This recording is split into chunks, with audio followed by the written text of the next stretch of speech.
Hi friends, തൊലഹത്താണ്. അപ്പം ഞാനിന്ന് video എടുക്കുന്ന എനിക്കിപ്പോൾ വണ്ടി ഓടിച്ച് വീഡിയോ എടുക്കാൻ സമയം കിട്ടുന്നില്ല കേട്ടോ. അതുകൊണ്ടാണ് ഞാൻ അപ്പോൾ വീട്ടിലോട്ട് പോകുന്ന സമയത്ത് ഒരു വീഡിയോ കുറച്ച് കാര്യങ്ങൾ നിങ്ങളുടെ ശ്രദ്ധയിലേക്ക് പെടുത്തുക എന്നുള്ളതിൻ്റെ അടിസ്ഥാനത്തിലാണ് ഇപ്പോൾ വീഡിയോ എടുക്കുന്നത്. പക്ഷെ ഇപ്പം നമ്മൾ വണ്ടിയുടെ വർക്ക് എടുക്കുന്ന സമയത്ത് എനിക്കുണ്ടാകുന്ന ഓരോ അനുഭവങ്ങളാണ് നിങ്ങളോട് ഷെയർ ചെയ്യുന്നത്. അതിപ്പം ചില മെക്കാനിക്സിനൊക്കെ ഇഷ്ടപ്പെടില്ല, ലെയ്ത്ത് വർക്കേഴ്സിന് ഇഷ്ടപ്പെടില്ല, ഒന്നും ഇഷ്ടപ്പെടുന്നതായിരിക്കില്ല ഞാൻ പറയാൻ പോകുന്ന കാര്യങ്ങൾ. അപ്പം ഞാൻ എൻ്റെതായ രീതിയിൽ ഞാൻ വർക്ക് എടുക്കുക പറഞ്ഞാൽ ലെയ്ത്ത് വർക്കേഴ്സിന് ലെയ്ത്തിന് കമ്മീഷൻ വാങ്ങിയല്ല, അവരെ പ്രീണിപ്പെടുത്താനോ ഒന്നുമല്ല. എൻ്റെ ചോറ് എന്ന് പറഞ്ഞ കസ്റ്റമേഴ്സാണ്. ഒരു മെക്കാനിക്സും അല്ലെങ്കിൽ നമ്മുടെ ബാക്കിയുള്ള ആളുകളൊന്നും എനിക്ക് ചോറ് തരുന്നില്ല, എനിക്ക് അരി വാങ്ങേണ്ട കാശും തരുന്നില്ല. അപ്പം ഞാൻ 100% ആത്മാർത്ഥത പുലർത്തേണ്ട, കൂറ് പുലർത്തേണ്ടതും കസ്റ്റമേഴ്സിനോടാണ്. അപ്പം നിങ്ങൾക്ക് ഇഷ്ടപ്പെട്ടാലില്ലെങ്കിലും പല കാര്യങ്ങളും ഞാൻ തുറന്നു പറയുന്നത് കൊണ്ട് വിഷമം വിചാരിക്കരുത്. അപ്പോൾ ഈ മെക്കാനിക് ഫീൽഡിലാണ്, ലെയ്ത്ത് ഫീൽഡിലാണെങ്കിൽ ലെയ്ത്ത് വർക്കേഴ്സാണ് നല്ല സത്യസന്ധമായിട്ട് മേടിക്കുന്ന ആൾക്കാർ ഒരുപാട് ആളുകളുണ്ട്. അതേമാതിരി ഉഡ്ഡായ്പ് പണിക്കാർ ഒരുപാട് ആളുകളുണ്ട്. അപ്പൊ നമ്മളെല്ലാവരും വർക്ക് പഠിക്കുന്നത് അങ്ങനെ തന്നെയാണ്, പഠിച്ചിട്ട് തന്നെയാണ്. എല്ലാവരും വർക്ക് പഠിച്ചിട്ടൊന്നല്ല അമ്മയുടെ വയറ്റിൽ നിന്ന് പുറത്തേക്ക് വരുന്നെന്നുള്ളത് വാസ്തവം തന്നെയാണ്. എല്ലാവരും പഠിക്കുന്നത് തന്നെയാണ് വർക്ക്. പക്ഷെ നമ്മൾ മറ്റുള്ളവരെ വണ്ടിയിൽ പഠിക്കാൻ ശ്രമിച്ചു കഴിഞ്ഞാൽ അത് കുറച്ച് ബുദ്ധിമുട്ടുള്ള കാര്യമാണ്. നമുക്ക് പഠിക്കാൻ ഒരുപാട് അവസരങ്ങളുണ്ട്. ശരിയായ രീതിയിൽ എക്സ്പീരിയൻസ് ഉണ്ടെങ്കിൽ മാത്രം, അല്ലെങ്കിൽ ഒരു നല്ലൊരു ആശാന്റെ അല്ല ഒരു എക്സ്പേർട്ട് ആയിട്ടുള്ള ഒരാളെ കീഴിൽ ട്രെയിനിങ് നടത്തി ഒക്കെ ഫിറ്റ് ചെയ്തൊക്കെ പരിചയമുള്ള വർക്കുകൾ മാത്രം എടുക്കുക എന്നുള്ളതാണ് എനിക്ക് പറയാനുള്ളത്. അപ്പം ഞാൻ ഫോളോ ചെയ്ത കാര്യം അങ്ങനെ തന്നെയാണ് കേട്ടോ. നമ്മൾ തെറ്റുകൾ പറ്റാത്ത ആളുകളൊന്നും ഉണ്ടാവും. പക്ഷെ തെറ്റിൽ തന്നെ ജീവിക്കുക എന്നുള്ളത് പറഞ്ഞാൽ നമ്മൾ പോരായ്മയാണ്. അപ്പോൾ ചെറിയ ഫാൾട്ടുകളും കാര്യങ്ങളൊക്കെ പറ്റാറുണ്ട്. ആർക്കും പറ്റും, എനിക്കും പറ്റൂല ഒന്നും പറയില്ല, പറ്റിയിട്ടില്ല ഒന്നും ഞാൻ പറയുന്ന അവകാശപ്പെടുന്നൊന്നുമില്ല. എന്നാൽ എടുക്കുന്ന വർക്ക് 100% ആത്മാർത്ഥത കാണിക്കണം എന്നുള്ളതാണ് എൻ്റെ പക്ഷം. അപ്പം പഠിക്കാത്ത കാര്യം 100% നമുക്കൊരു പ്രാക്ടിക്കലായിട്ട് തിയറിക്കലായിട്ട് നോളജ് അറിഞ്ഞ ശേഷം മാത്രം പ്രാക്ടിക്കലിലേക്ക് പോകുക എന്നുള്ളതാണ്. ഒരുപാട് ആളുകൾ ഇപ്പോഴത്തെ പഴയ ആളുകൾക്ക് കുറവുള്ള കാര്യങ്ങളും തിയറിക്കൽ നോളജാണ്. കുഴപ്പമൊന്നും അതുകൊണ്ട് തിയറിക്കൽ നോളജ് ഇല്ലാച്ച ഒരു പ്രശ്നമില്ല. അവർ എക്സ്പീരിയൻസ് കൊണ്ട് അവർ പണി അവർ ഫലിപ്പിച്ചിരിക്കും, അത് വേറെ കാര്യം. എന്നാൽ ഇപ്പോൾ പുതിയ വരുന്ന വണ്ടികളിൽ ഒരുപാട് വണ്ടികൾ നശിപ്പിച്ച് വിടുന്നതും വർക്ക് എടുക്കാൻ അറിയാത്തത് കൊണ്ട്, അതായത് നമുക്ക് ആ വർക്ക് അറിയില്ല എന്ന് പറയാൻ ഇപ്പോൾ ആളുകൾക്കൊരു മടിയൊക്കെയാണ്. എനിക്ക് വർക്ക് അറിയില്ല, അല്ലെങ്കിൽ ഞാൻ ആ എക്സ്പീരിയൻസ് ഇല്ല എന്ന് പറയാൻ ആളുകൾക്ക് മടിയാണ്. അപ്പോൾ ഫ്ലൈറ്റ് കിട്ടിയവർ തുറന്നു നോക്കാനുള്ള കാഴ്ചപ്പാടുള്ള മെക്കാനിക്സ് കൊണ്ടില്ല എന്ന് പറയാൻ പറ്റില്ല. അതൊക്കെ നഷ്ടങ്ങൾ നമുക്ക് എന്താ വെച്ചാൽ പഠിക്കാനുള്ള അവസരമായിരിക്കാം നമ്മൾ തേടുന്നത്. പക്ഷെ എന്നാലും നഷ്ടങ്ങൾ എപ്പോഴും കസ്റ്റമേഴ്സിന് തന്നെയാണ്. അപ്പോൾ സ്വാഭാവികമായിട്ട് ആ വണ്ടി വെറുക്കുക, അല്ലെങ്കിൽ ബ്രാൻഡിനെ തന്നെ വെറുക്കുക. ചിലപ്പോൾ റോയൽ എൻഫീൽഡിനെ ബ്രാൻഡിനെ തന്നെ വെറുക്കുന്ന അവസ്ഥയിലേക്ക് എത്തിച്ചേരുന്ന ചില ആളുകൾ.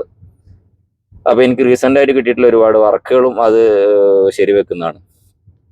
ഇപ്പം വർക്ക് 10 വണ്ടി അല്ലെങ്കിൽ ബുള്ളറ്റ് ആണെങ്കിലും വേറെ ഏത് വാഹനമാണെങ്കിലും കാറാണെങ്കിലും വർക്ക്ഷോപ്പിൽ നിന്ന് കുറേ വണ്ടികൾ നിരത്തിയിട്ട് അവർക്ക് പണി അറിയാമെന്നുള്ളതല്ല എനിക്ക് മനസ്സിലാക്കുന്നുണ്ട്. അപ്പോൾ അതൊന്നും ഒരു അടിസ്ഥാനമല്ല. അപ്പം ഇപ്പോഴത്തെ പുതിയ വാഹനങ്ങൾ എടുക്കുക എന്നുള്ളത്, വർക്ക് എടുക്കുക എന്നുള്ളത് നമ്മൾ മെയിനായിട്ട് തിയറിക്കൽ നോളജ് അറിഞ്ഞിരിക്കണം. ഇലക്ട്രിക്കൽ മെക്കാനിക്കൽ വർക്ക് തട്ടിക്കൂട്ടി വർക്ക് എടുക്കുക എന്നതിനേക്കാൾ ഉപരിയായിട്ട് ഇലക്ട്രോണിക്സ് നല്ല അറിഞ്ഞിരിക്കണം എന്നുള്ള ഒരു വസ്തുത തന്നെയാണ്.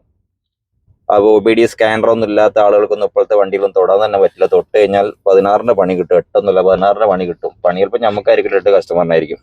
നല്ല ഭാരിച്ച ചെലവ് നമ്മൾ മുഖേന്ദ്രം നമ്മൾ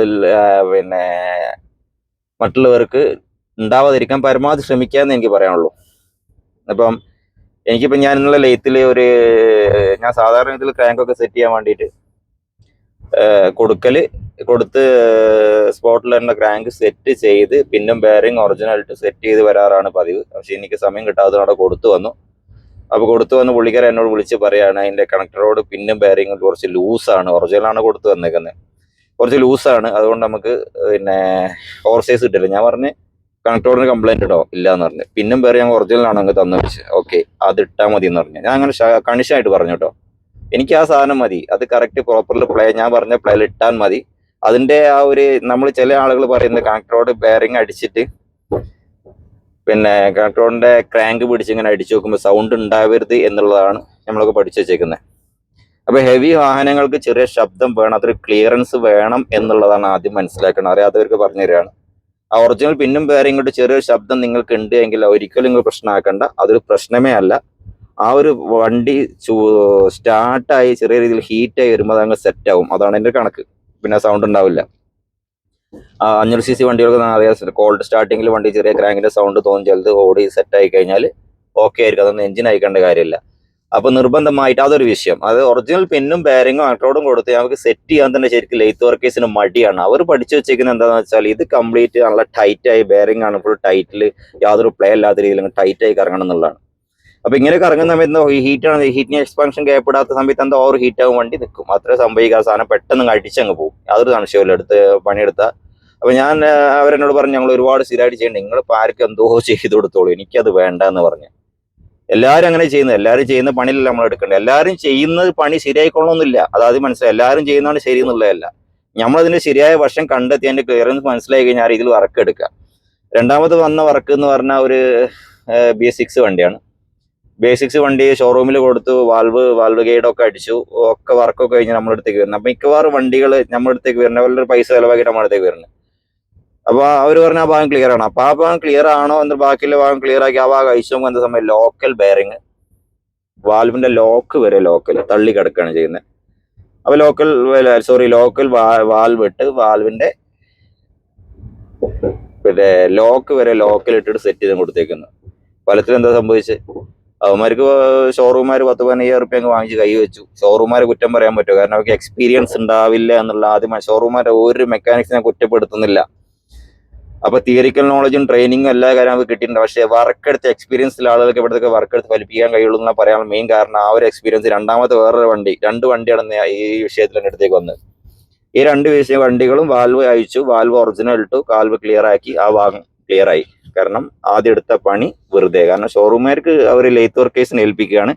ലെയ്ത്ത് വർക്കേഴ്സ് അവരെവിടെയാണ് ഏത് വെണ്ടർ വാൽവാണ് കൊണ്ടുപോയിട്ടേക്കുന്നത് ആ വാൽവ് ഇടും, ആ ഗൈഡ് ഇടും, നമുക്ക് അങ്ങ് തരും. കാരണം ലെയ്ത്ത് വർക്കേഴ്സ് എപ്പോഴും സേഫാണ്. എന്തുകൊണ്ടെന്ന് അറിയാം, അവർ വണ്ടി സെറ്റ് ചെയ്ത് കൊടുക്കാത്തടത്തോളം കാലം അവർ സേഫാണ്. അവരുടെ അടുത്ത് ആരും ഒന്നും ചോദിക്കില്ല, അവർക്ക് എന്തും ആവാം. ഏത് രീതിയിൽ വർക്ക് എടുക്കുന്ന അവർ ഓക്കെ ആയിരിക്കും. നമ്മളെ പോകുന്ന മെക്കാനിക്സിനാണ് പഴി കേൾക്കുക, കുറ്റം നമ്മളടുത്ത് മാത്രമേ വണ്ടി തരുന്നത്. എന്ത് പ്രശ്നം നമ്മളെ ഏറ്റോളണം. കാരണം നമ്മളെ വണ്ടി സെറ്റ് ചെയ്തിട്ടുണ്ടാവും. ഇവന്മാര് വാൽവ് എന്താണ് ചെയ്ത്, ഗൈഡ് എങ്ങനെയാണ് അടിച്ച്, എങ്ങനെയാണ് ലോക്ക് ഇട്ടോന്ന് നമ്മൾ അറിഞ്ഞോളണമെന്നില്ല. നമ്മളിപ്പോൾ ക്ലിയറൻസ് നോക്കാൻ പറയാത്ത ഒരുപാട് ആൾക്കാർ നമ്മളെ ആളുകളുണ്ട്. അതൊന്നും കുറ്റപ്പെടുത്താൻ പറ്റില്ല. അപ്പൊ അത് ആ ഒരു ലെയ്ത്ത് വർക്കേഴ്സിന്റെ ആ ഒരു ഒറ്റ കാരണം കൊണ്ടാണ് ആ ഷോറൂമിലുള്ള ചെക്കന്മാരായിരിക്കും പണി പഠിക്കാതെ ട്രെയിൻഡ് ആയിട്ടുള്ള മെക്കാനിക്സ് ആക്കി പുതിയ വണ്ടിന്റെ കുറച്ച് സർവീസ് ചെയ്യാനും അതിന്റെ എഞ്ചിൻ വർക്കും പ്രോപ്പറായിട്ട് കമ്പനി ആ പ്രൊസീജിയറിൽ വർക്ക് ചെയ്യുന്ന രീതിയൊക്കെ അവർ പഠിച്ചിട്ടുണ്ടാവുക. അവർക്ക് ഒരുപാട് കംപ്ലയിൻസ് വന്നിട്ടുള്ള വണ്ടികൾ സ്ഥിരമായിട്ട് സോൾവ് ചെയ്ത് പരിചയമില്ലാത്തതുകൊണ്ട് ആ ഒരു മേഖലയായിട്ട് എക്സ്പീരിയൻസ് കുറവായിരിക്കും. അവരെ ലെയ്ത്ത് കൊടുക്കുന്നു, ലെയ്ത്തുകാർ വിശ്വസിച്ച് ഈ ഒരു സാധനം ഹെഡ് സെറ്റ് ചെയ്യുന്നു, തരുന്നു. അവരെ കാഴ്ചപ്പാടുള്ള വണ്ടി ഓക്കെയാണ്. അവരെ കാഴ്ചപ്പാടുള്ള വണ്ടി ഓക്കെയാണ്, ഒരു പ്രശ്നം ഉണ്ടാവില്ല. വണ്ടി കംപ്ലൈന്റ് ആയി പൈസ മുടക്കിക്കൊണ്ടേയിരിക്കുകയാണ് കസ്റ്റമർ. ഒരു വണ്ടിയുടെ മുകളിൽ വീണ്ടും എൻ്റെ അടുത്ത് തേടി വരുന്ന പല സ്ഥലത്തും ആൾ. ഞാൻ നല്ലതെന്നൊന്നും ഞാൻ പറയുന്നില്ല, ഞാൻ പ്രോപ്പറായിട്ട് വർക്ക് എടുക്കും എന്നുള്ളതാണ്. അല്ലെങ്കിൽ എനിക്ക് പ്രത്യേകിച്ച് വലിയ കഴിവൊന്നുമില്ല. അപ്പം ഇന്നലെ അതേമാതിരി 1,60,000 രൂപ മുടക്കിയിട്ട് ഒരു വണ്ടി പണിതു, എൻ്റെ അടുത്ത് ഓടിക്കാൻ വേണ്ട കണ്ടീഷനിൽ വന്നു എന്നുള്ളത് അയാൾ തിരിച്ചു വന്ന വണ്ടി ഓടിച്ച് സ്റ്റാർട്ട് ചെയ്തിട്ട് പറഞ്ഞു, ഞാൻ ആദ്യമായിട്ട് വീട്ടിൽ എന്നോട് പറയാ, കമന്റ് ചെയ്യാ, ആദ്യമായിട്ടാണ് ഈ വണ്ടി ഇത്രയും സ്മൂത്ത്നെസ്സിൽ ഞാൻ വണ്ടി ഓടിക്കുന്നത്. അപ്പം എല്ലാവർക്കും പണി അറിയുന്ന ആളുകൾ ആശാമാര് കുറവാണെന്ന് അറിയാം. അല്ല അശ്രദ്ധ കൊണ്ടാണോ എന്താണോ എന്ന് എനിക്കറിയില്ല. എൻ്റെ അടുത്ത് വരുന്ന വണ്ടികളൊക്കെ മെക്കാനിക്സ് കുറ്റം പറയരുത്, നല്ല വർക്ക് എടുത്ത് വരുന്ന വണ്ടികൾ എൻ്റെ അടുത്ത് ഉണ്ടാവാറ്, നല്ല പ്രോപ്പറായിട്ട് വർക്ക് എടുത്ത് വരുന്ന വണ്ടികളുണ്ട്. പക്ഷെ ഭൂരിപക്ഷവും ഇങ്ങനെ അറിവില്ലായ്മ കൊണ്ടും ടൈമിങ് വെക്കാൻ അറിയാത്തത് കൊണ്ടും പ്ലാറ്റിനം പോയിന്റിന്റെ ഗ്യാപ്പ് എത്രയെന്ന് കറക്റ്റ് എത്ര വേണ്ടെന്ന് അറിയാത്തത് കൊണ്ടൊക്കെ ഒരുപാട് പ്രശ്നങ്ങൾ അതൊക്കെ സംഭവിക്കുന്നത്. പിന്നെ രണ്ടാമത് ഷോറൂമിൽ നിന്നൊരു ഹണ്ടർ വന്നു, ആക്സിലേറ്റർ ടൈറ്റ്. അപ്പോൾ ഷോറൂമിൽ കയറ്റിയിട്ട് അവർ പഠിച്ച പണി 18 കൊടുത്തില്ല, ആക്സിലേറ്ററിന് ടൈറ്റ് ഒഴിവാകുന്നില്ല. സിമ്പിൾ കേസ് ആലോചിക്കണങ്ങൾ. ആ കുട്ടിയോട് നല്ല പൈസ ഒക്കെ വാങ്ങിച്ച് ഓരോ ഷോറൂമിലും കയറ്റി എന്നിട്ട് മെറ്റിയോറിന്റെ കേബിൾ ഇട്ടു, ഇത് ഹാൻഡ് റൈസർ ഉപയോഗിച്ചിട്ടുണ്ട്, അതുകൊണ്ടാണ് നിങ്ങൾ പ്രശ്നങ്ങളൊക്കെ പറഞ്ഞ് ഒഴിവാക്കിയിട്ട് അവസാനം എൻ്റെ അടുത്ത് ജസ്റ്റ് ഒരു വാഷ് ഇടേണ്ട ആവശ്യം മാത്രമേ ഉള്ളൂ. എന്താ ചെയ്ത്, വാറണ്ടി മിറർ വെച്ച് ഓവർ ടൈറ്റ് ചെയ്തിട്ടു. ഇന്ന് അത് കണ്ടുപിടിക്കാൻ വരെ കഴിവില്ലാത്ത ആളുകളാണ് ഷോറൂമിലൊക്കെ വർക്ക് എടുക്കുന്നത് എന്നുള്ളത് ആദ്യം മനസ്സിലാക്കാൻ. അതൊന്നും കഴിവില്ലാത്തത് കൊണ്ടൊന്നും അല്ല, എക്സ്പീരിയൻസ് ഇല്ലാത്തതുകൊണ്ടാണ്. അപ്പൊ ആ ഒരു പ്രശ്നം സോൾവ് ചെയ്ത് എക്സ്പീരിയൻസ് ഇല്ലാത്തത് കൊണ്ട് മാത്രമേ സംഭവിക്കുന്നത്. എപ്പോഴും ഒരു മെക്കാനിക്സിന്റെ വിജയം എന്ന് പറഞ്ഞാൽ എത്ര പ്രശ്നങ്ങൾ നമ്മൾ ഷോർട്ട് ഔട്ട് ചെയ്യുന്നു അത്രയ്ക്കും നമ്മൾ എക്സ്പീരിയൻസ്ഡ് ആയിരിക്കും. നമ്മളൊരു വണ്ടി കംപ്ലൈന്റ്സ് വന്നിട്ട് ആ ഒരു എന്തുകൊണ്ടാണ് കംപ്ലൈന്റ് വരുന്നത് നമ്മൾ സോൾവ് ചെയ്ത് നമ്മൾ എക്സ്പീരിയൻസ് ആവുന്നത്. അപ്പോൾ ഒരു വണ്ടി പ്രശ്നം വരുമ്പോൾ തന്നെ നമുക്ക് മനസ്സിലാവും എന്തുകൊണ്ടാണ് എവിടെയെന്നുള്ളത്. അതുകൊണ്ടാണ് എക്സ്പീരിയൻസ് ആണ് ഏറ്റവും ബേസിക്. തിയറിക്കൽ നോളജ് അടിസ്ഥാനപരമായിട്ട് എക്സ്പീരിയൻസ് കൂടെ ഉണ്ടെങ്കിൽ ആ മെക്കാനിക്സ് ആവുള്ളൂ. അപ്പോൾ എല്ലാവരും അരി വാങ്ങാൻ വേണ്ടിയിട്ടാണ് മെക്കാനിക്സ് വർക്ക് എടുക്കുന്നത്. ആരും ഞാൻ കുറ്റപ്പെടുത്തുന്നില്ല. ആത്മാർത്ഥമായിട്ട് പണിയെടുക്കാൻ ശ്രമിച്ചു കഴിഞ്ഞാൽ, അല്ലെങ്കിൽ പഠിക്കാൻ ശ്രമിച്ചു കഴിഞ്ഞാൽ, നമ്മൾ ഒഴിവുള്ള സമയം ഒന്ന് പഠിക്കാൻ ശ്രമിക്കുക, അല്ലെങ്കിൽ ഒഴിവുള്ള സമയങ്ങളിൽ ഉള്ള അറിവുകൾ നേടാൻ ശ്രമിക്കുക. നമ്മൾ എടുക്കുന്ന വർക്കിന്റെ പോരായ്മകൾ എന്താണ്, ക്ലിയറൻസ് എന്താണ്, എങ്ങനെയൊക്കെ അടിക്കുക, ഒരുപാട് കാര്യങ്ങൾ പഠിക്കാൻ വിചാരിച്ചാൽ പഠിക്കാത്ത ഒരു സംഗതി. ഞാൻ ഇപ്പോഴും പഠിച്ചിരിക്കുന്ന വ്യക്തിയാണ്, പഠിച്ചുകൊണ്ടേയിരിക്കുന്ന വ്യക്തിയാണ്. ഓരോ കാര്യങ്ങൾ തെരഞ്ഞു പഠിക്കുന്ന ഒരാളാണ്. എവിടെ പോയിട്ട് പഠിക്കുന്നത്, എവിടെ വെച്ചാൽ അവിടെ പോയി പഠിക്കുന്ന ഒരാളാണ്. അപ്പൊ അങ്ങനെ ശ്രമം നടത്തുന്ന ആളാണ്. അപ്പൊ എല്ലാവരും ഇങ്ങനെയുള്ള കാര്യങ്ങൾ ശ്രദ്ധിച്ച് നമുക്ക് കസ്റ്റമൈസറോട് 100% നീതി പുലർത്താനും, ആ ഒരു ബ്രാൻഡ് എന്നുള്ള ഒരു വാഹനം, റോയൽ എൻഫീൽഡിന് വാഹനത്തിനെ വെറുക്കാത്ത രീതിയിൽ ആളുകൾ നല്ല രീതിയിൽ മെയിൻറ്റെയിൻ ചെയ്ത് കൊണ്ടുപോകാനും കഴിയുന്നുള്ളതാണ്. അപ്പൊ എൻ്റെ അടുത്ത് വന്ന വാഹനങ്ങൾ ഒരുപാട് ആളുകൾ എല്ലായിടത്തും വർക്കെടുത്ത് ആ ഒരു കസ്റ്റമർ ഏകദേശം ഒരു സൈഡ് ആയിട്ടുണ്ടാവും. അയാളോട് ചുരുക്കി പറഞ്ഞാൽ ഉണ്ടാവും, ഒരു ബില്ലാക്കി കൊടുക്കാൻ നമുക്ക് പറ്റാത്തൊരവസ്ഥയുണ്ടാവുക. ഒരു ബില്ല് ഒരു സംഗതി പറയാം, എടുത്ത പണി രണ്ടാമത് എടുക്കേണ്ട ഒരു അവസ്ഥയിലേക്ക് നമുക്ക് വരും ചില വർക്കുകൾ.